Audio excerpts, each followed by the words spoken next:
내란 특검 대비 수사 개시 18일 만에 윤석열 전 대통령 구속영장을 청구하면서 승부수를 띄웠습니다. 영장 발부 여부가 특검 수사의 최대 분수령이 될 걸로 보이는데요. 관련한 내용 이승훈 민주당 전략기획 부위원장, 강전의 국민의힘 대변인과 함께 짚어보겠습니다. 안녕하십니까? 네, 안녕하세요. 어서 오세요. 네, 윤석열 전 대통령 지난 토요일 내란 특검의 2차 소환 조사에 응하면서 긴 시간 수사를 진행을 했고요.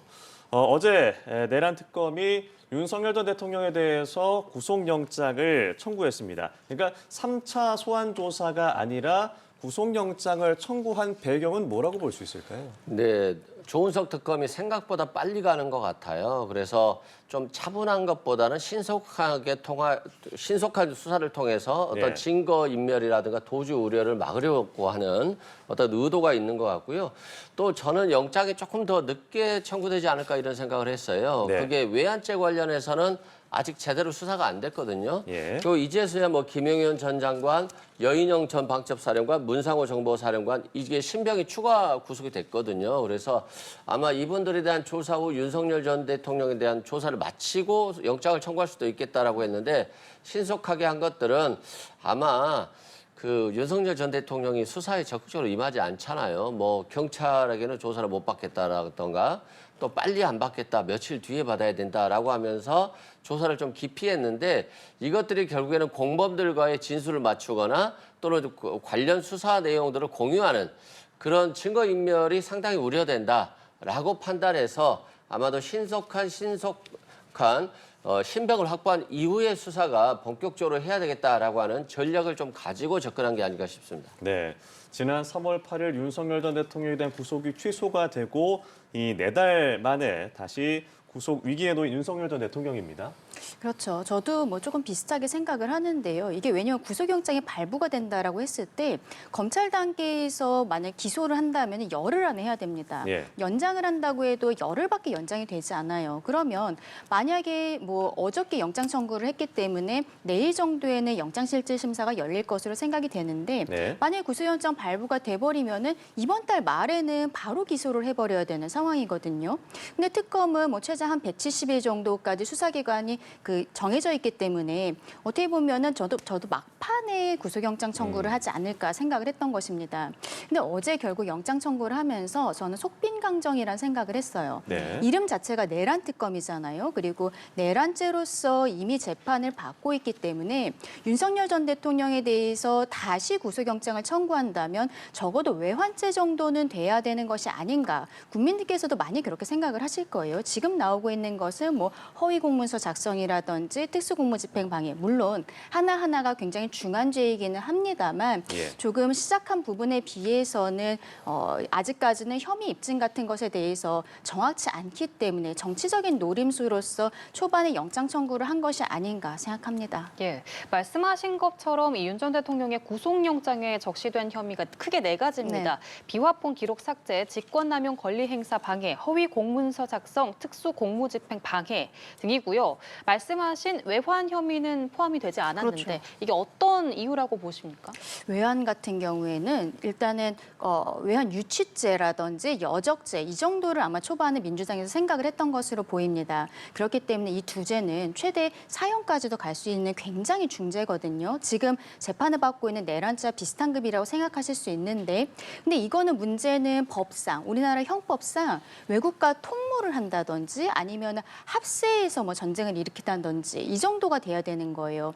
근데 민주당에서 지금 이야기하고 있는 것은 이 특검법안을 발의했을 때 무인기를 북한으로 보냈고 그것은 북한의 어떠한 전투라든지 이런 것들을 도발하기 위한 거였다라고 이야기를 하잖아요. 그러면 그 주장 자체가 적어도 외환유치죄나 여적죄 같은 것은 되지 않는다는 것입니다. 북한과 통모하지 않았다라는 전제 하에 이런 법안을 만든 것이기 때문이죠.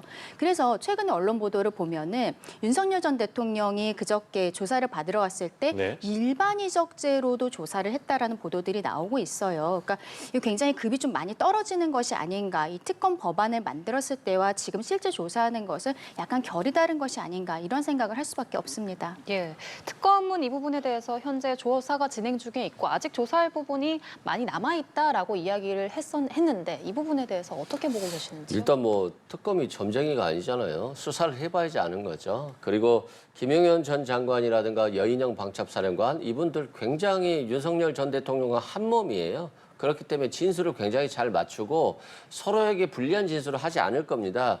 그래서 아마도 저는 외환죄 수사가 좀 된 이후에 영장을 청구할 거라고 생각했는데 영장을 청구해서 신병을 확보한 이후에 수사한다라고 하는 것은 결국 이들이 수사에 제대로 협조하지 않고 또 이런 얘기가 있어요. 강우구 비서실장 같은 경우도 윤석열 전 대통령과 변호인이 같다는 거예요.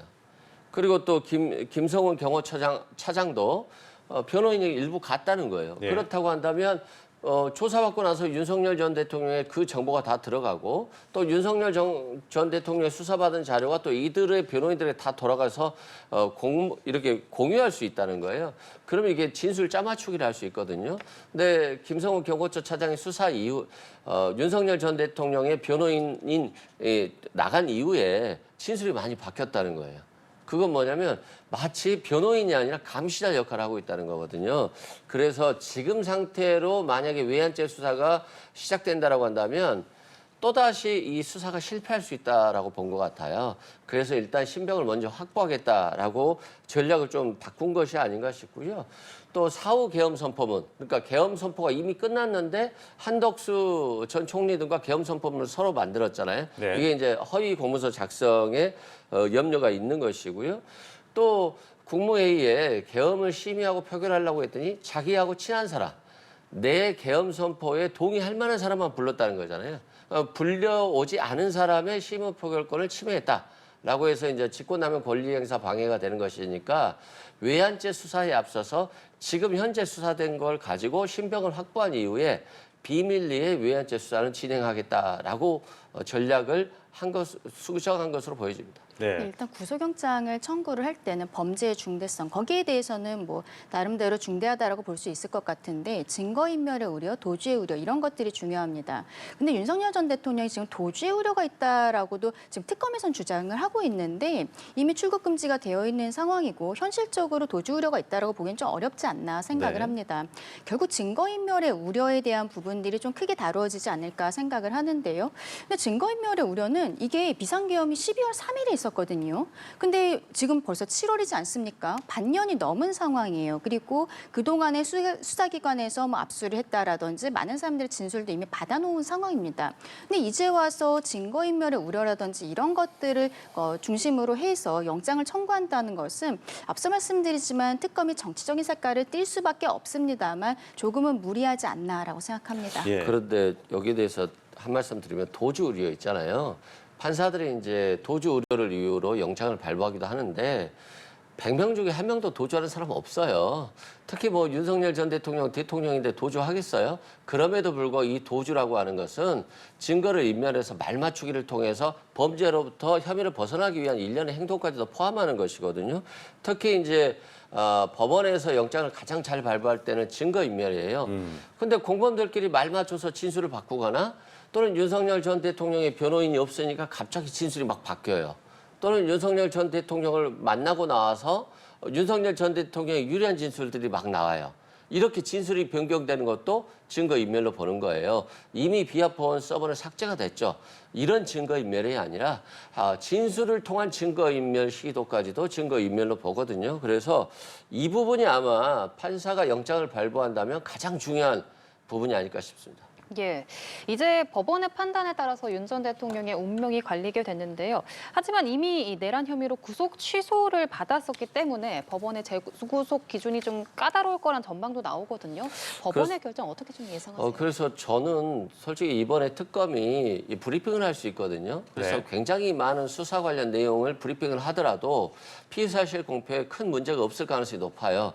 그럼에도 불구하고 흘러나온 정보가 거의 없어요. 그만큼 조은석 특검이 굉장히 신중하고 또 증거가 인멸될 가능성을 막기 위해서 조심하는 것 같다라는 생각이 들고 그래서 영장이 발부될지 여부를 판단하기가 쉽진 않다. 다만 이런 우려는 있는 것 같아요. 그 국무위원들의 실무 표결권이 침해됐다. 그래서 직권남용 권리행사 방해라고 하는데 실은 대통령이 국무위원들의 심의 의결에 기속되지 않거든요. 국무위원들이 반대해도 대통령이 자기 마음대로 그냥 계엄 선포할 수 있어요. 그런 측면에서는 권리행사 방해죄가 법리적으로 성립이 가능할지 약간 법리적 다툼이 있을 것 같고요. 또 허위 공문서 작성 부분도 계엄 선포문을 나중에 작성한 건 맞습니다만 그 내용이 거의 없더라고요. 몇 월 며칠자로 계엄을 선포한다라고 했는데 결국 김영현 전 장관과 한덕수 총리가 나중에 서명을 했다는 거잖아요. 근데 이것도 어떻게 변명을 윤석열 대통령 측에서 하냐면 아니 그냥 서류만 나중에 작성한 건데 이게 무슨 허위 공문서냐라고 하고 있어요. 그래서 이 부분도 좀 법리적 다툼의 여지가 있어서 영장이 기각된다라고 한다면 뭐 피고인의 방어권, 법리 다툼의 여지가 있다라고 할 것 같고 영장이 발부된다라고 한다면 공범들끼리 증거를 인멸하는 말맞추기가 시도되고 있다. 그리고 범죄가 너무 중대하다. 그러니까 구속시켜야 된다라고 하는 것 같은데 솔직히 제가 좀 판단하기는 좀 어려워 보입니다. 어렵다고 전망해 주셨는데 발부 가능성 어떻게 보십니까? 저도 객관적으로 보았을 때는 지금 말씀하신 것처럼 직권남용 권리행사 방해는 국무회의에 대한 문제인데 이 부분은 이미 우리 탄핵심판 과정에서도 다루어졌었던 거거든요. 예. 그럼 어떻게 보면은 지금 기소되어 있는 내란죄 사건에도 이 죄명은 이미 포섭되어 있는 것이 아닌가라고 판단할 수도 있는 것이고 허위공문서 작성도 이게 그냥 단순한 행정적인 서류를 만들었을 뿐이다라고 지금 윤석열 전 대통령 측에서는 주장을 하고 있습니다. 그리고 이것도 결과적으로 행정적인 서류를 만들었다라고 하면은 이 공문서를 작성했는지 여부가 어떠한 그 죄까지 가는 것인지는 좀 의문이 드는 부분들이 있어요. 결국에는 체포영장에 대한 저지라든지 그리고 비화폰 삭제 의혹 이 부분에 대해서 중점적으로 다루어질 것으로 보이기 때문에 조금 지켜봐야겠습니다만 저도 기각 가능성은 어느 정도 있다라고 생각합니다. 다만 과거에도 이미 내란죄로 구속 취소가 되었을 때 지기현 판사에 대해서 굉장히 좀 많은 공격들이 들어갔어요. 술자리 의혹이라든지 어떻게 보면은 판사가 평소에 받지 않아도 될 만한 개인적인 공격들을 많이 받아서 이런 부분에 있어서는 영장 전담 판사가 굉장히 좀 심리적인 압박도 있지 않을까라고도 생각합니다. 네, 내일이나 내일 모레쯤 뭐 구속 전 피의자 신문이 이뤄질 것으로 보이는데 저희가 결과를 지켜보겠고요. 김건희 특검에 대한 얘기도 나눠보도록 하겠습니다. 삼부토건 주가 조작 의혹을 강도 높게 수사를 하고 있습니다. 압수수색뿐만 아니라 전 대표 회장들에 대한 소환 조사도 이어지고 있는데 서울 양평 고속도로 특혜 의혹과 관련해서도 수사가 이루어지고 있어요. 관련 인물들 원희룡 전 장관이라던가 김선교 의원 지역구를 두고 있죠. 출국 금지 조치가 됐습니다. 어떻게 수사가 이루어질 것으로 예상하세요? 일단 출국 금지 조치가 됐다라는 것 자체가 유죄 판단을 뭐 전제로 한다라고 생각하진 않습니다. 왜냐하면은 지금 이것도 역시 특검이기 때문에 수사 기간이 정해져 있어요. 그럼 그 안에 수사를 해야 되고 그렇다면 그 관련자들의 출국 금지를 해야 될 이유가 더 높아지는 것은 사실이거든요. 예. 김성교 의원이 출국 금지 조치가 되었는데 본인이 과거에 이미 여기에 대해서 크게 문제가 되기 전에 공식적으로 국회에서 출석을 해서 이 고속도로 노선을 변경해야 된다라고 주장을 했었던 것은 팩트입니다. 근데 보니까 국토부와 양평군 간에 그 이전에 이미 관련해서 협의가 있었다라는 것이죠.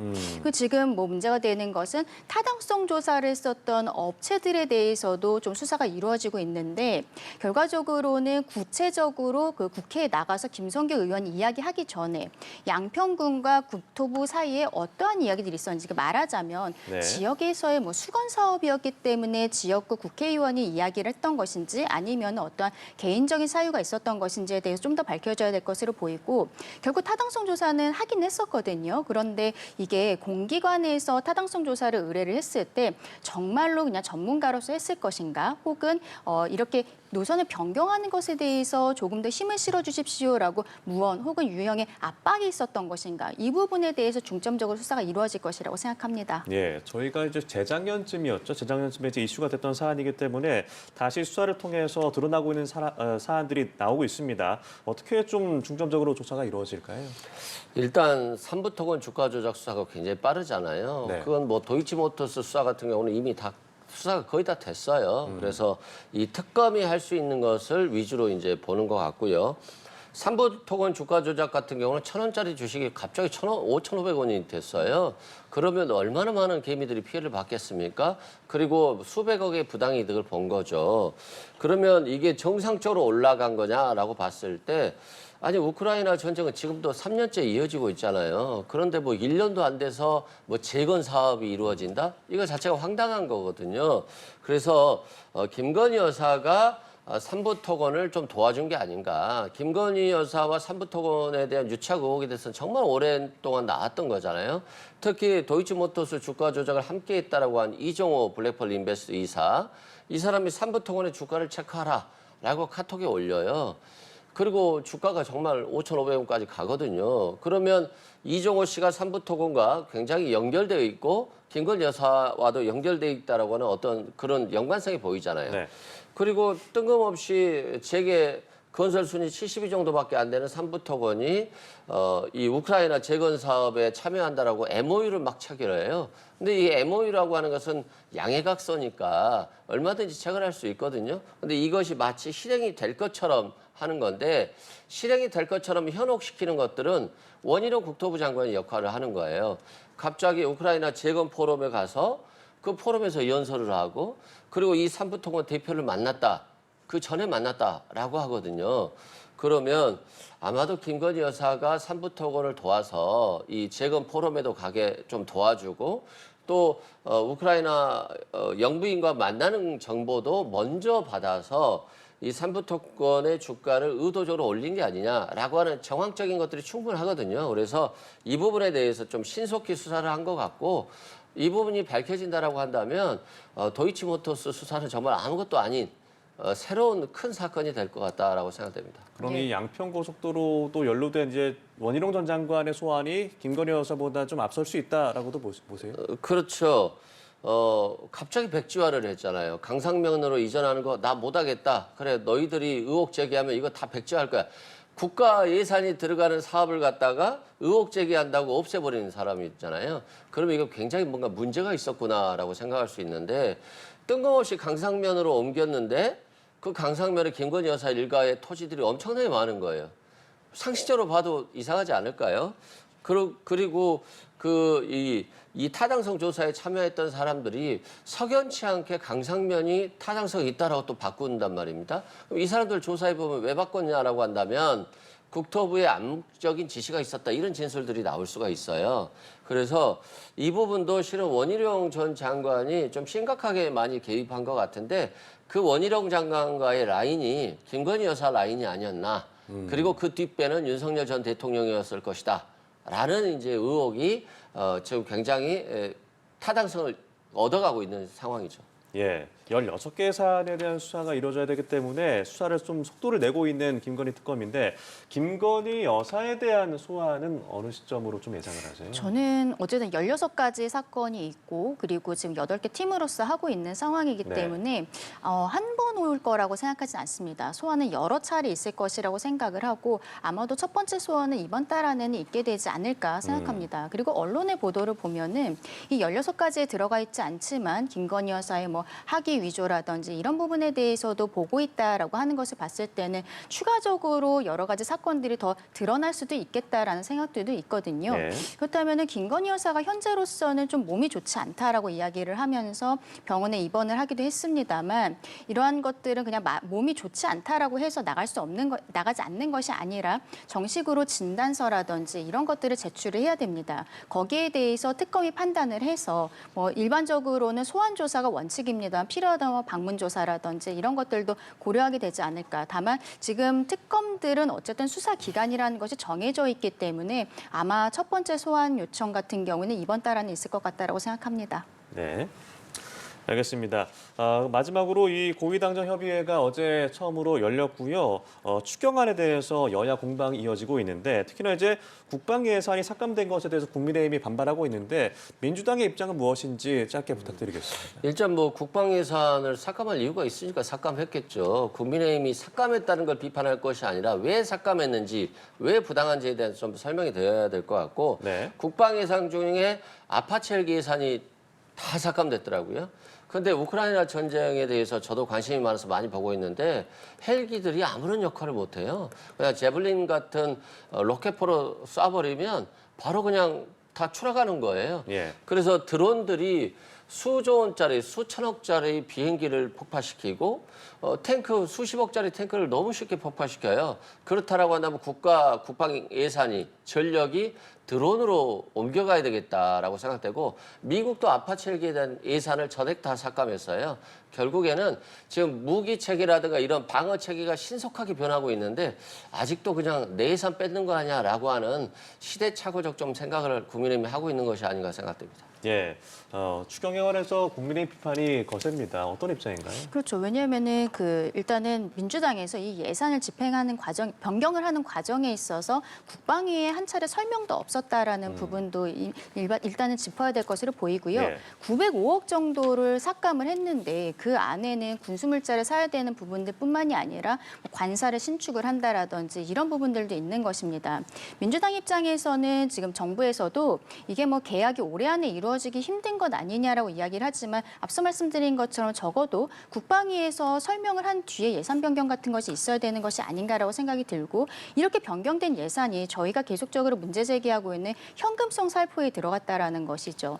이게 뭐 지금 이번 예산의 추경에 있어서 결과적으로 증액을 하기도 했습니다만 이것들을 넘어서서 대통령이 최근에 대전에 가서 타운홀 미팅을 했어요. 지역 주민들을 만나는 과정에서 채무 면제와 관련해서 이거 도덕적 해이를 불러일으키는 것 아닙니까? 라는 질문에 이게 뭐가 잘못이냐. 어차피 은행에서는 이런 것들도 다 예상을 하고서 이자를 받고 있다. 그리고 앞으로도 확대하겠다는 형태로 이야기를 했습니다. 그러면 이번 추경에 있어서 저희가 문제 제기하는 것에 대해서 이것을 단순히 받아들이지 않는 것을 넘어서서 앞으로도 계속하겠다라고 대통령의 의지를 보인 것이라고 생각을 하거든요. 그리고 지금으로서는 민주당은 대통령의 의지에 대해서 뭐 뒷받침할 수밖에 없겠습니다만 향후에도 그러면은 또 이렇게 빚을 내서 우리 어떻게 보면 미래 세대가 감당을 해야 되는 부분을 어떻게 뭐 채무 면제라든지 이런 데에 계속 들어가는 것에 대해서는 국민들께서 받아들이기가 어려운 것이죠.